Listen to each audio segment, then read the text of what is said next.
get started here in just a minute. Thanks for joining. If those that are joining live on TikTok, today's discussion is headaches. Yep. So let's go ahead and get rolling. Thank you, Brett. Welcome our TikTok audience again, and to the folks who join us here at the Zoom for this time with the WellWave Now community and discussions. You know, what we're after is the objective of help people live happier, healthier lives and achieve that across the U.S. and do that in a fashion. You know, our role is not to replace any conventional healthcare you get, but to complement that with natural alternatives to help you succeed in achieving your health and wellness goals on that. And so we're out to kind of bring wellness to America. And as we looked at it, and while we continue this headache discussion, as we looked at it before, very common thing in the U.S. Over 15% of adults suffer from frequent headaches. So we looked at this and many causes, many that we went into a little bit before. I'm sure we'll touch on them again. But given the prevalence, and it's like the third most frequent complaint that people go to doctors with after low back pain and one other. And so we felt we wanted to continue to address this and help you bring some solutions, advice, and thoughts and techniques on and how to live optimally with them and overcome them.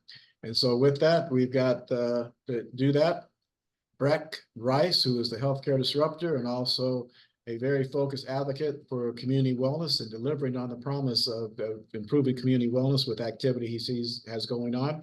And then Dr. Bob Levine, who is a renowned brain researcher and also is a leading expert in the elimination of pain and drug-free elimination of pain. And I'm Tim Daniels, expert in PEMF technology that lends itself to many applications, as well as I am a wellness plan manager. Sake of time, think of the latter as a general contractor for your health. That same thing the general contractor does for your home is what I do on the health front for you. Okay, Tim, so we're gonna, Tim, yes, can you just say what PEMF is in case? Sure. Go Yeah, ahead. thanks for that. I've been in the PEMF so long that that live and breathe it so often that I forget that. But it stands for pulse electromagnetic field. And some people add therapy to that. That's something that's been around for a while, yet still leading edge, that works for healing, health, and performance, all in the non-invasive, non-drug fashion, with very few, if any, adverse side effects to it. So thanks, Bob, for pressing on that one. So we're going to go into the headaches, and Breck, want to start with what you talked about. We spend a lot of time on some of the natural ways to address it and to work with it. But what we also wanted to talk about, as you touched upon earlier, was what about people often turn to pills, medication to work it. And so we want to give them some thoughts and guidance and what to look out for on that. So Breck, if you'll start us out. Yeah, I'd be happy to. And I also want to thank our sponsor, Anchor Power Bank. This is an amazing tool. I use it daily. And I'll show you the actual device here and turn on the power so you can see. I've been using that all weekend and it still has about 50% of the power. So this is the largest power bank that you can get that's legally allowed on airplanes. So you can charge up to 3 different devices at the same time. Strong enough to actually charge my MacBook Pro at the same time as my cell phone. So that's a convenient thing that if you're traveling this summer, you absolutely need one of these. It's the Anchor 737, the largest power bank, like I said, that you can legally take on airplanes. It is a 24,000 million amp. So really good quality, 140 watt, and it's high speed charging. So thank you, Tim, for letting me continue on where we left off. So we left off last week kind of discussing some of the natural remedies. We got into some of the herbs and things that and even essential oils. So we had a discussion around peppermint oil being something that can be used to eliminate headache, and if diluted down, it can be rubbed on the temple, and also lavender oil. We confirmed that was also another one that is used. And then, wanted to also touch on, we didn't get to this last week, but if you do get headaches often, it's pretty important to to make sure that you keep some kind of a diary, keep a log of what time of day the headaches come on, what activities you might have been involved in, what was, was there something that was strenuous that you were doing? Is it something you even ate? Were you, in a stressful situation? Did you, have lack of sleep? What was the trigger that brought that headache on? And if you start to log that, then you can identify those triggers. And back to, what Dr. Bob Levine is an expert at, you can interrupt those triggering points and do something different to keep from getting those headaches. That spinal alignment is so key to this whole thing with your spinal nerve and your nerves and everything in your neck, back, and having good proper spinal alignment is key. So get into some of the medications, though. Everyone's familiar with all the over-the-counter medications. I'm going to try my hardest not to mention any brand names because we don't want to get kicked off of social media here.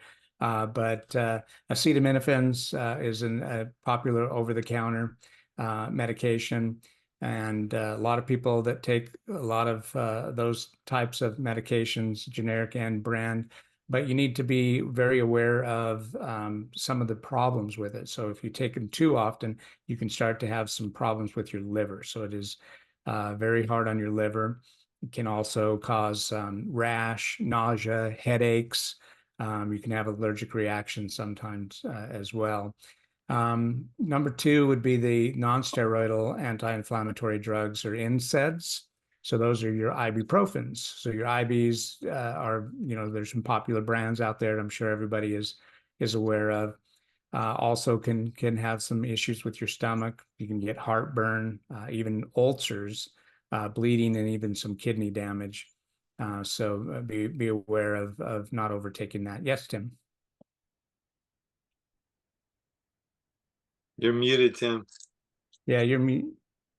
Yeah, one thing that came to mind on the NSAIDs brought back, I might have touched upon this before, when we were doing a discussion on high blood pressure and how to kind of beat that one. And for those of you, on TikTok, if you go to Breck's profile, you can find those past, you can find those past episodes you want to take a listen to them.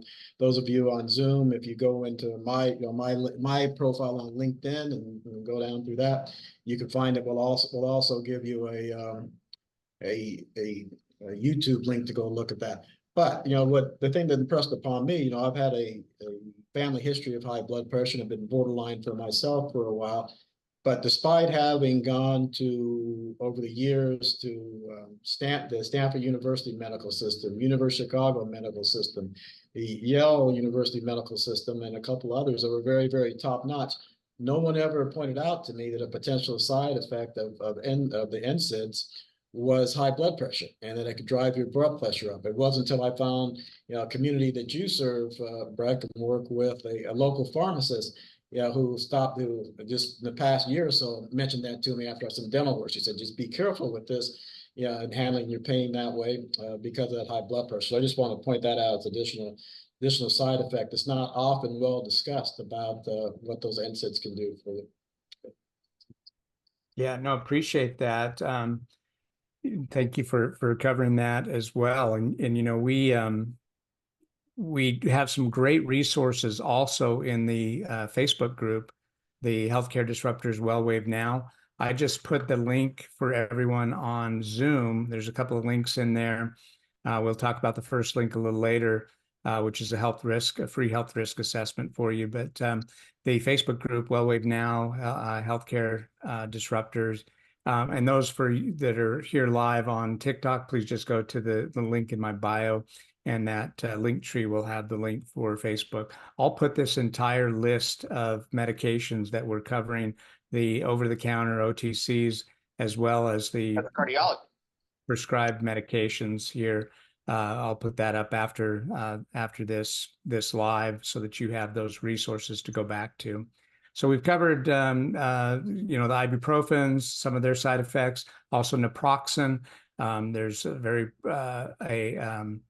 very well-known over-the-counter naproxen. It's also a prescription, but there's an over-the-counter available that kind of sounds like you're alive, but it's not that.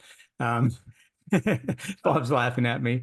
That was It good, helps, Greg. That was really good. it helps alleviate your pain sometimes. So, Ah, um, yeah. but that's a popular naproxen that's OTC, and you can also have similar side effects: stomach pain, heartburn, ulcers, some bleeding associated with it, also dizziness and drowsiness that goes along with that. Dr. Bob. I just want to interject here before you continue. I just want to point out that when you're talking about pharmaceuticals, you're really talking about band-aids. You're talking about drugs that do not really address the underlying source of any condition. They're actually going in there to help with the symptoms, and some of them are really good and some of them are really bad. So it's really important to study what are the side effects and what might you be experiencing. So I just want to let you know that pharmaceuticals are not a panacea.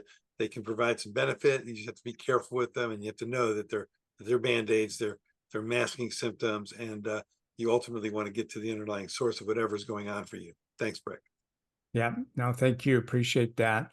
And then also that kind of covers the OTCs, the prescription meds. I'll start with one that's pretty popular with migraines. I know it was prescribed to my own family members who have had and dealt with migraines, and those are and you're gonna have to excuse me. I'm not a PhD like Dr. Bob and don't know the proper pronunciation of these. Feel free to correct me on any of these, but the triptans are the kind of first line of defense, especially with someone that may have occasional migraines. So it's not something you take daily. You just take it once you feel the migraines coming on, but you got to catch it early enough or it won't work. So the sumatriptans are popular. With that, a lot of drowsiness and you can get dizziness with that too, muscle weakness, nausea, dry mouth. I know with our son, when he would feel a migraine coming on, catch it early enough, he could take this particular prescription medication and then just go lay down and take a nap, basically try to sleep it off. You have the razatriptans as well, similar side effects: dizziness, drowsiness, fatigue, dry mouth, nausea. You even get chest pains with that occasionally. You got the number two in prescription category is the ergots, ERGOTS. And so you got the ergot triptans. Again, I'll put all these up on the Facebook group, Healthcare Disruptors Well Wave now, so that you can see all of these and all of the side effects. What, Dr. Bob, what do you know about the CG RPs, the inhibitors, you're on mute? So I've really let go of my affiliation with the pharmaceuticals because my whole objective is to help people using natural interventions relieve their migraine headaches so that they don't have to think about what medications they're taking. So that's my whole thing. So I don't even comment on the different medications. Yeah, well, not one thing I know you want to comment on, Bob. It was when Breck mentioned the thing about the triptan having to interrupt the headache early. That just leaped into my mind. Bob wants to get into his Yes. hepatic recognition and actions to take when you first feel it coming on. Not only so go ahead, Bob. Talk to that a little bit. What should someone do when they first sense that headache coming on? When you talk about headaches, you want to understand, people need to understand is that when headache symptoms are coming on, usually the first thing a person does is they say, uh-oh, this is a problem. This is trouble. How bad is this going to be? How long is it going to last? How's it going to mess up my day? How's it going to mess up my life? Right. And that is the way they're looking at the future for their existence, which is going to include headache for sure. I call it the future vision. They have a corrupt future vision called I'm in trouble, right? So somebody who feels a headache symptom coming on doesn't say, oh, there it is. This is what I do, by the way. There it is. I feel like there might be a headache coming on. I congratulate myself. I take a breath and I congratulate myself for having recognized that the headache symptom may be coming on. It may be coming on full force. And then I create a new future vision called I'm headache free. This headache symptom that hasn't yet come on, but is likely, seems like it's going to come on, disappears. And I'm headache free, and I breathe and I relax and I make some changes, because I want to tell everybody that there's two things that are required to make any changes. You need you need you need to recognize with new awareness that something is needed, because a person's existing level of awareness is insufficient to make a change. Like if we don't have any new awareness for anything, we can't make any changes. If we feel a headache symptom coming on and we go, uh-oh, this is a problem. Oh, this is terrible. We're going to drive ourselves right into headache. So we need recognition. We need new awareness of the right type. And then the second thing we need, because new awareness alone is not that helpful, and it can lead to suffering. Actually, it's like new awareness is, oh, heck, here comes the headache, right? This is a problem. But the second step in the process of change is an effective change strategy. There are many effective change strategies. I focus on a few that I know are tried and true. That's why I said, if I feel a headache symptom that's coming on, the immediate thing I do is congratulate myself for having noticed that. And I take a breath and relax myself. And I create a new future vision called, I let go of the corrupt future vision, and the new future vision is I'm headache free. This is fantastic. The what I felt a moment ago is disappearing really fast, and that's the way it's going to go. And I keep my breathing and relaxing. So that's one of the ways in which I can intervene I can interrupt, as you said, Tim, interrupt that automatic. I call it a stress reaction to the headache symptom that's coming on. Very, very important. Yeah. And how helpful have you, I know you alluded to it and you do it, so it must be helpful. How helpful have you found that for you and the people that you work with?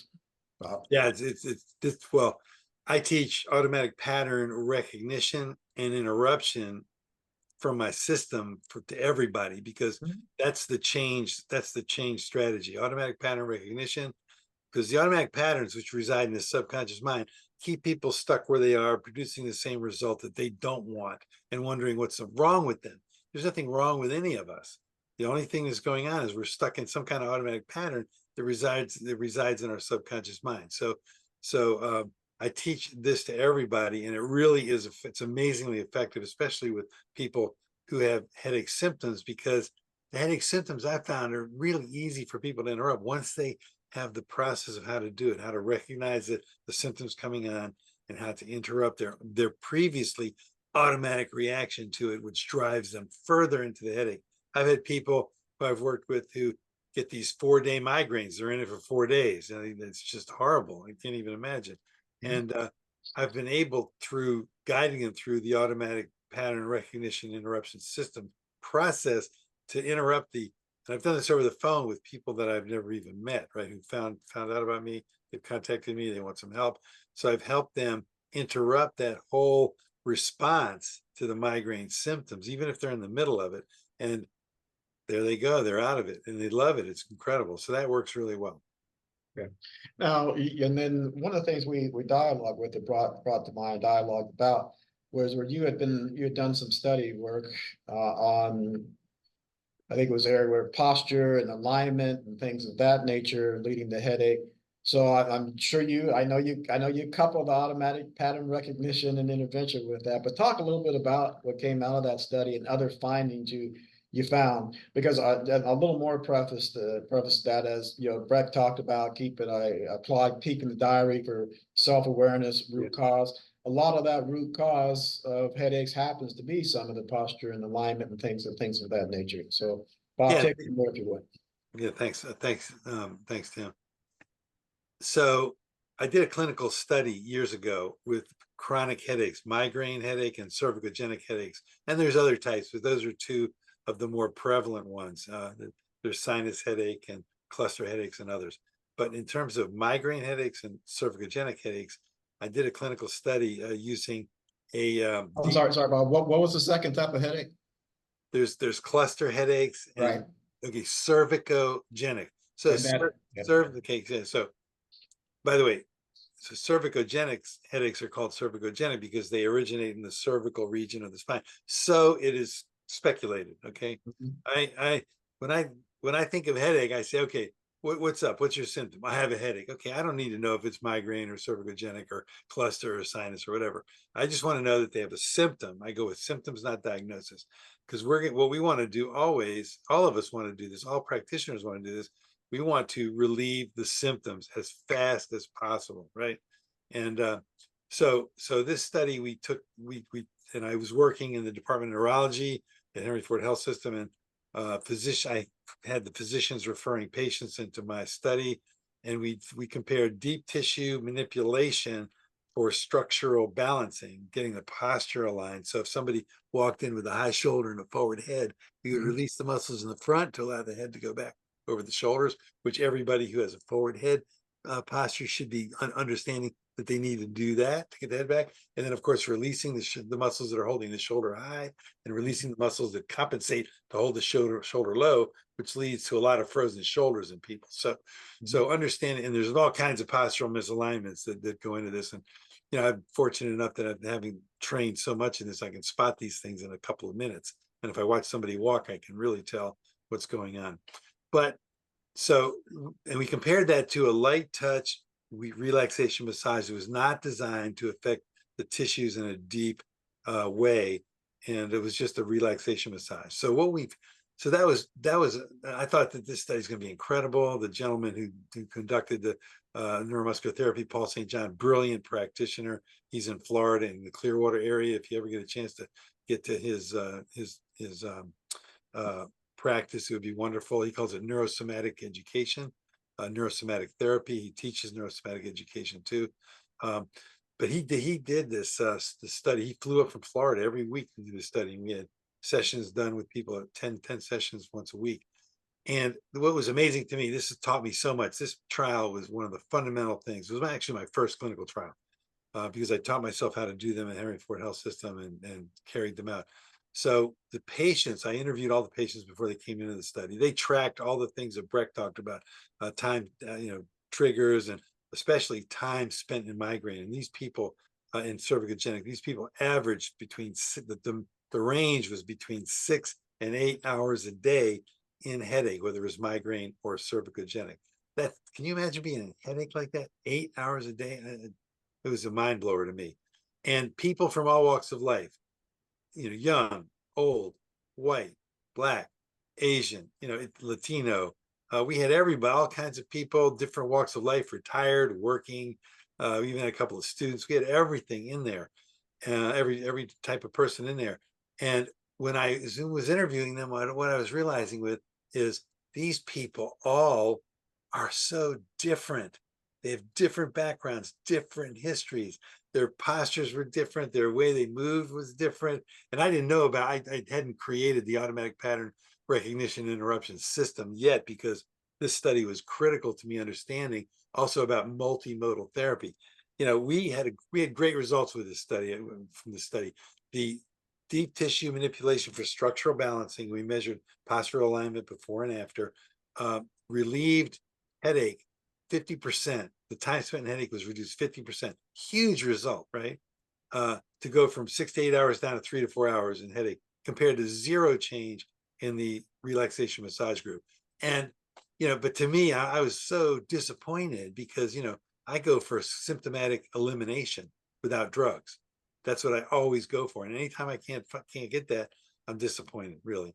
But at any rate, this study taught me that deep tissue manipulation for structural balancing, while important, was only one of several possible inputs. And so that's what got me into the whole notion that a unimodal therapy, meaning one therapeutic intervention, was unlikely to produce dramatic results and even elimination of a symptom, right? And so a multimodal approach is really important. That's what I'll say. I'll leave it at that in terms of using a multimodal approach in headache, which is what I do now, by the way. All right, thanks. Brett, got anything come to mind from that? Yeah, just that, there are so many different methods that I would hope people would try, right, before jumping right directly to medication that may have all of the side effects. That's so kind of the whole purpose behind why I even got on TikTok to begin with was, hey, it's a lot of prescription medications that are doing great things out there, but when the side effects outweigh the benefits, you really need to look at doing something different. And so then that got me thinking, well, why not take a different approach even? Let's try something else that's more natural first before going immediately to prescription medicine or even an over the counter.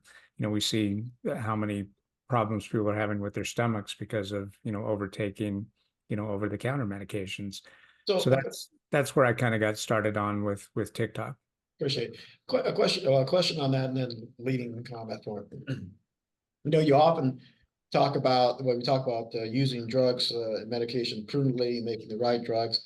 So one, I want you to take folks through the emerging field of pharmacogenetics on that. But one of the things that came to mind that pharmacogenetics would be interesting in on a comment if there's been any look at this part of it as well, is how does that give any indication of who's likely or not likely to have the side effects as well? So if you'll think if you have anything on that, I'd love to hear it. If not, then the other part of effectiveness of that testing, love to hear your comment on as well. Yeah, no, I would love to have one of our afternoons devoted to just pharmacogenomics, right? And get into the whole science behind it and bring in some experts, some of our PharmDs or other medical professionals that have experience with patients. But there's no better way to have a personalized medication therapy by identifying what that individual's patient, that individual patient's genetic makeup is and how they metabolize medications, because it could be the right medication that they've been prescribed. And those reports are so comprehensive. You've got it laid out, color coded. You've got your green medications, the ones that work with that specific patient and their genetic makeup and their DNA. You've got the yellow, proceed with caution. It may still work, but you could have some issues. And then you've got the medications in red, and those, of course, are the ones that just don't work with that patient. And so when you can identify it, that, simplify it that easy, then it also talks about the drug-drug interactions, right? This medication is okay as long as you're not taking these other medications. And so there's a whole list of them. So, customizing that approach, and back to the point I made earlier, it could be the right medication. Maybe it's the wrong dose. Maybe your metabolism is different than all of the patients that were tested on that during the drug trial. So you flush it through your system much faster than everyone else. So you've got to up the dose, or you are a slow metabolizer. And so maybe it's, you're getting too much of what you need. Even when I was put on a simple medication like omeprazole, the doctor immediately wanted to go to 20 milligrams. I'm like, let's start with 10 first. I've never been on this medication before. That would probably work just fine. And sure enough, it did. So, again, going back to being your own best patient advocate and speaking up and saying, hey, let's try something, a little less dosing, or let's try something else. Now, then once being on that medication long enough to know that it was doing more harm than good, I had to get completely off of it and take a more natural approach for the digestive issues. Right. Yeah, people need to use common sense. That's the key. Common sense, and ask a lot of questions and be confident that you can ask any question you want, and it's the job of any practitioner to answer your question with some kind of answer, including I don't have any idea. It depends. Right.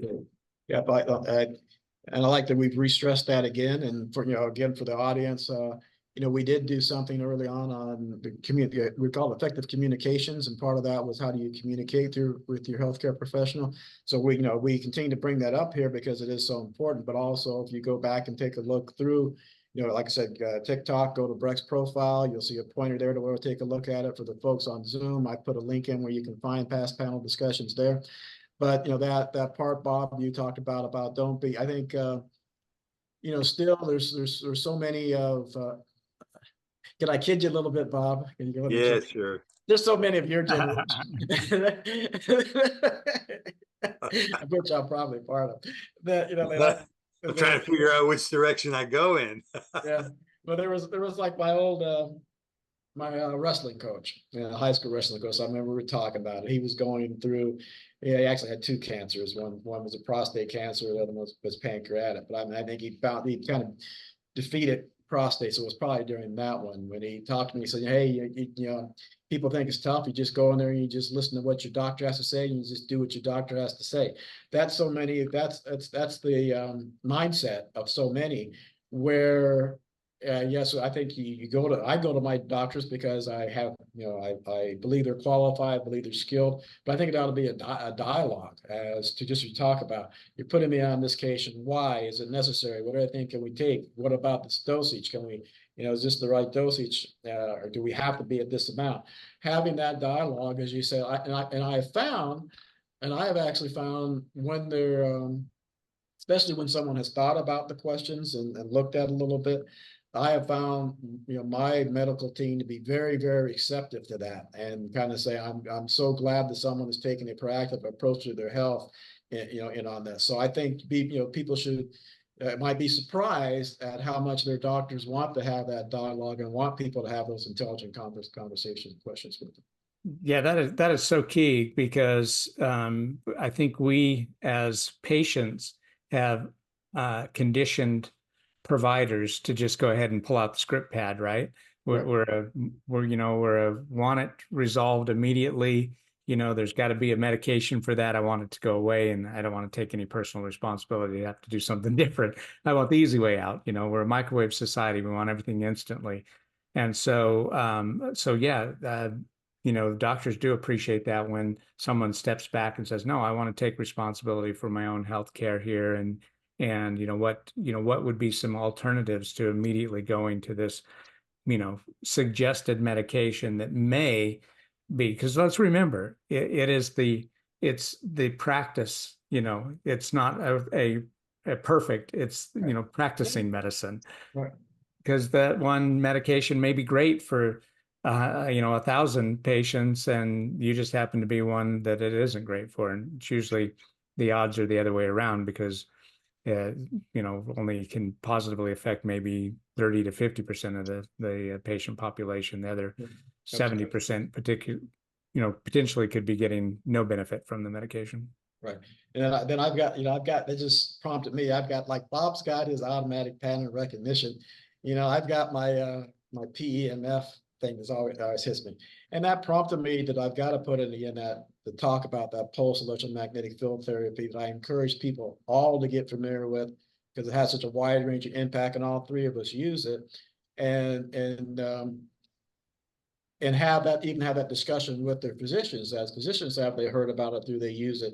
And in a couple of regards directly tied to this, we talk about the medication. So yes, that genetic testing can also help define which ones are, impactful and effective. But I will say that PEMF can make medications, the pharmacists that you like so much call it potentiate, can make that medication so much more effective through distribution, blood flow distribution, and then improves it down to capillary level directly to cells.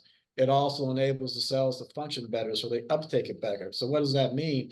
You get that drug that you take, now you've got it genetically tested that it's appropriate or best, but also now you enabled your body to distribute it and uptake it as much. And it also holds the potential, where it's worked with a lot of physicians that are familiar with it, to be able to take less of the medication and thus decrease the exposure to the potential side effects. And then also it can help with some of the tension and some of the inflammation and even the structural things that Bob goes into. It can help with and impact those causes and root causes of it. Yeah, that PMF is very important, and the fact that it can really accelerate blood flow through the smallest capillaries, get more oxygen to tissues, carry more toxins away. I mean, and also, have the cells more activated. That's fantastic. So I'm glad you brought that up, Tim. Yeah. Dr. Bob and Tim, you guys are experts at this. And if there were only wellness centers around the country where you could go get pharmacogenomics and PEMF at the same place, that would be wonderful, right? Yeah. Yeah, absolutely. I think somebody I know is working on that, and we have to pray and help that person get it done. Breck, you want to say Yeah. a little bit about that? I'm so excited about your project. You want to say a little bit about that? Yeah, no, I'm happy to. We're super excited about that. We're just getting launched, but the whole idea is to have these wellness centers that are available to patients to come in, get, personalized medication treatment. And we're working, this is a collaboration, it's a community care collaboration. So we're not having patients move away from their primary care provider. We want them to stay with their primary care providers. We want to support those providers and do some of the things that they don't have time to do. We have a shortage of PCPs, or primary care providers, in this country, and we want to help support those that are still here. And so we can provide these solutions at a neighborhood community pharmacy. So we already have about 19,000 or so community pharmacies across the country. The ultimate goal here would be to make wellness available to the masses in 10 minutes or less. And the only way we can accomplish that is through our independently owned community pharmacy network that we work with. So yeah, Brim Wellness is the name of the project. It's coming to a community pharmacy near you. How many community pharmacies are there in the country, Breck? Do you know? If you count the grocery store pharmacies, there's about 20,000. The true independents, probably somewhere around 15, 16,000. That would be the, mom and pops, or they own 2 or 3 locations. They're unfortunately, a lot of them are closing their doors. The profit margin for dispensing medication is gone down and down every year. Used to be 36%. Now they're lucky if they're getting 3 to 5% profit margin. So they need the additional revenue streams that the clinical services will bring them as well. So not only are we improving patient engagement and having that personalized medication therapy approach to making sure that the patient is getting absolutely what is the very best thing for them, but it's also bringing in, insurance billing revenue to the pharmacy. Offsets the cost of a health plan too, because if somebody isn't able to go get in to see their primary care provider, where do they go?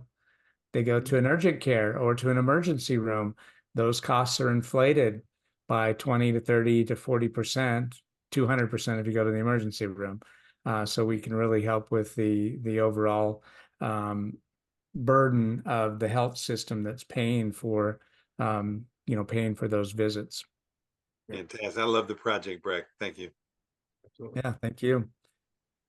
Do we tell people if they wanted to ask questions, they could put them in the chat? I don't think we mentioned We that. did not, but yes, if anybody has some questions at this time, or you can either come on and ask them out loud here, put them in the chat, whatever, and we'll spend a little time trying to address them.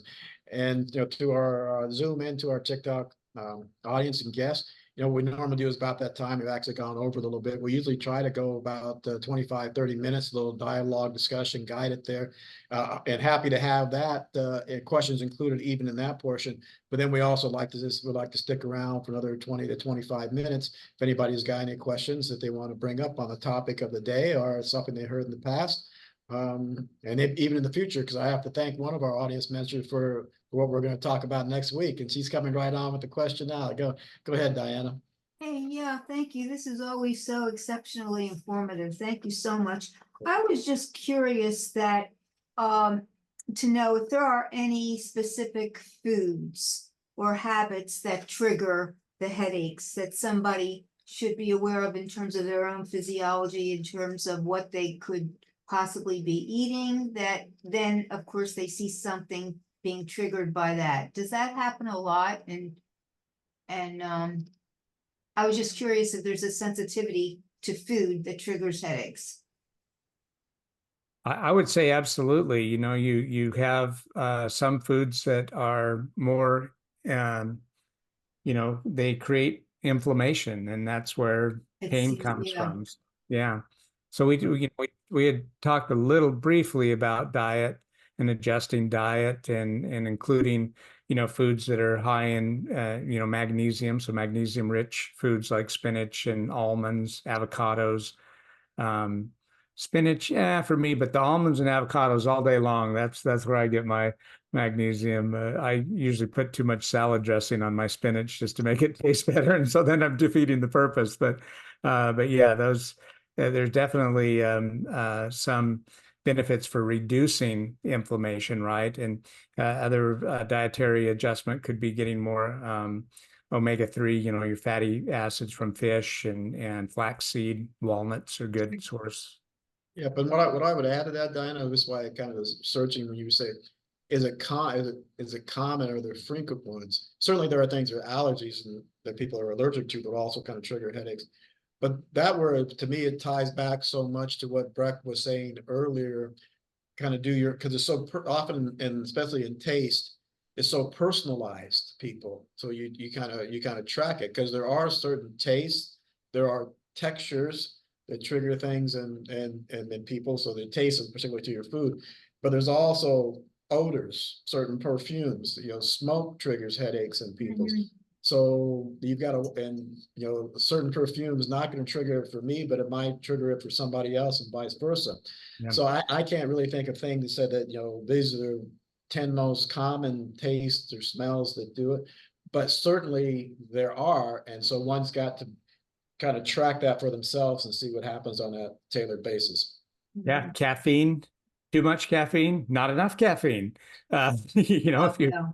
yeah, alcohol, that's another one to avoid, right? Because that's obviously going to have the potential to bring on headaches.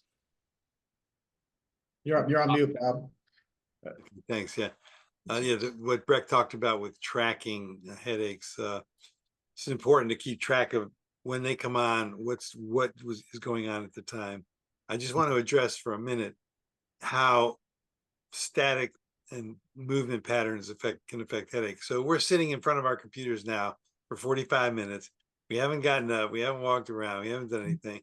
Some of us are looking at our computers like this, we're trying to see what's going on, our heads forward, are getting tension in our neck and shoulders, and that always happens. And by the way, that forward head posture, wow, when I do that, it really affects me. That's what leads to people being on walkers later in life, that forward head posture, also looking down when they walk. So it's really important to ergonomically have yourself situated properly when you're sitting. Knowing how to sit and stand is really important because that's a couple of hundred movements every day. And it's a big one for the back. That can be problematic for the back when people don't sit and stand properly, which is why I teach that as part of the repetitive movements of daily living, you know, walking, running, stairs, up and down, bending and reaching, sitting and standing, all of those repetitive movements, towel drying, brushing teeth.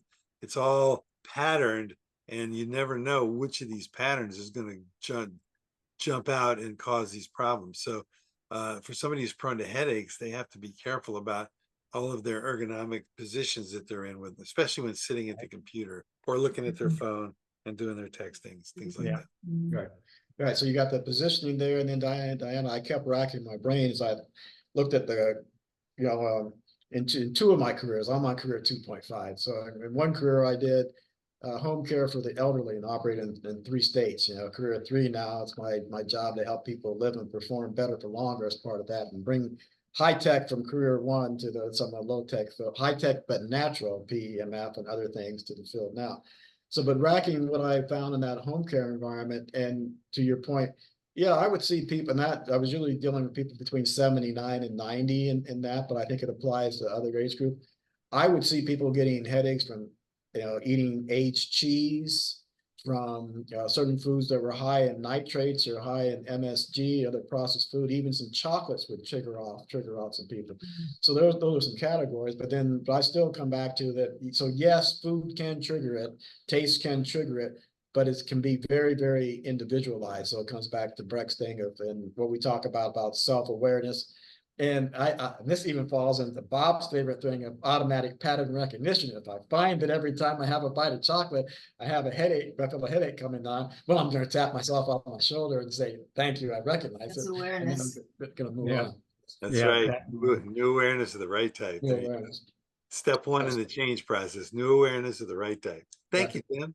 Right. Then I go into my thought, my what I call it, my thought displacement. I'm gonna say, instead of a headache, oh dang, I'm gonna say, oh headache, yes. I congratulate myself on that. Boy, and I'm gonna assign what I call emotional alignment. Instead of saying, oh dang, I'm gonna say, great, I've got a chance now to destroy that headache and master it and go on. But Diana, I do want to thank, as I was mentioned, I want to thank you, because our next week topic is because of you. You brought up water and the salt water last discussion. So we decided that that we want to do a discussion on water, is tap water versus alkaline water versus distilled water, and et cetera, and what's really the differences. So that'll be next week's discussion on that. Yeah. And also the importance of hydration, which is unbelievably important. It's so important. Yeah. Super important. Yeah, so that's why I want to encourage we're building a community here. This is a community, and the community, we have to serve the community right. We've got our mission, our thoughts on it, but we want to hear from you, whether it's TikTok, whether it's a healthcare disruptors group, WellWave Now group on Facebook, whether it's our Zoom, as to what's important to you about this wellness. What do you want to hear about and press on? And also, if you enjoyed or got some benefit from this, please do spread the word and invite somebody else to come join in. And if you've got other providers that you know of that are doing a good job and really bringing wellness to America, we'd love to hear about them and find a way to work with them and help them out a little bit as well. Dan, did you have another question or comment? No, I'll lower my hand here. There we go. No, you're good. Yeah, I just want to make sure we didn't miss something there. But yeah, sure, appreciate everybody that's joined live on TikTok and here in the interactive podcast on Zoom as well. We do need to figure out how to get Dr. Bob and Tim connected on Zoom when the camera is on us all. It interferes with their algorithm. They have AI that tunes in, and they're not perfect, right? They don't know what's human and what's not. So they thought it was a recording and kicked us off the air for a while. So apologize for those that were listening in. But when we do have the camera set up correctly, we had hundreds of people that were tuned in at one time. So we'd like to recapture that group again. Yeah, but appreciate everybody being here, and anxious to answer any other questions. We've got 10 more minutes left if there's anyone that has any additional questions. Yep, and I won't mention the audience member by name, but I want to shout out one person who said here, says, thanks so much. I learned some more about headaches and to share it with the daughters-in-laws. And I certainly to bless us, and I certainly want to receive that blessing. And so thank you. And that's great feedback. That's what we want to know, that we're on target and really delivering value to the people that are joining us and listening to us. Yeah. Also, I threw my contact information in the chat. If somebody wants to have follow-up conversations, they can, about headaches or anything else, chronic pain, they can contact me. Yep, and everyone on TikTok can find Dr. Bob at the WellWave Now Healthcare Disruptors Facebook group as well. The link is in my bio here. Just go to the Facebook group. Thank again our sponsor here with this amazing power bank. Don't go anywhere this summer without it. Again, been using it all week and still have about half the battery there. It's Brett, fun. how do you spell Anchor? How do you spell Anchor? Yeah, it's ANKER. ANKER is the product. This is the largest power bank you can get that's allowed to go on an airplane. And I've seen coworkers spend, $1,200 for something very similar to this. This is under $100, so really good value. Fantastic. Good to see you. We'll see you next week. Next week. Take care. Bye, everybody. Talking about water. Yeah, that's right. Yeah. Come join us next week. I invested in one of those little water processors that puts the hydrogen in it, so it's the hydrogen water. Structured water, that's right. I forgot. I gotta make sure we talk about the structured water in there Yep, too. structured water. Alkaline, tap, mineral, salt, all of it. We gotta go through that. Yeah. So many benefits to your circulatory system as well. So not only the PMF, but PEMF, but also getting some structured water into your system. But water needs some natural minerals too. So we'll talk about that next week. Absolutely. All right. Thanks, Yep. thanks, everyone. Thank you. Yep. Thanks everyone for being here, and make sure that you catch us next week. We'll be live here on TikTok and Zoom.